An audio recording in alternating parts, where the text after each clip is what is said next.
સૌરાષ્ટ્રમાં પણ આજે વહેલી સવારથી માવઠાનો માર કચ્છ જિલ્લામાં પણ આજે વરસાદી માહોલ યથાવત છે।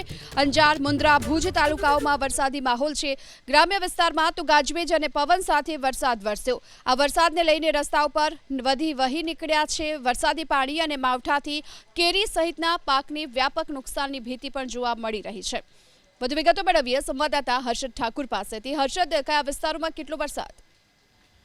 ગીતા, હવામાન વિભાગ દ્વારા આગાહી કરવામાં આવી છે। આગાહી અનુસાર કચ્છ જિલ્લામાં પણ વરસાદી માહોલ જે છે તે જોવા મળી રહ્યો છે।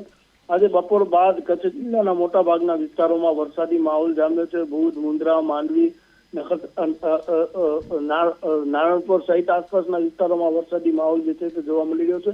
ખાસ કરીને વાત કરીએ કમોસમી વરસાદના કારણે ખેડૂતોની ચિંતામાં પણ વધારો જે છે તે જોવા મળી રહ્યો છે। હાલ કચ્છમાં કચ્છની કેસર કેરી જે છે હજુ પણ જે છે તે ખેડૂતો દ્વારા ઉતારવામાં નથી આવી, પરંતુ કમોસમી વરસાદના કારણે ચોક્કસથી કહી શકાય કે કેરીના પાકને મોટા પ્રમાણમાં નુકસાની જે છે તે જોવા મળશે। જી।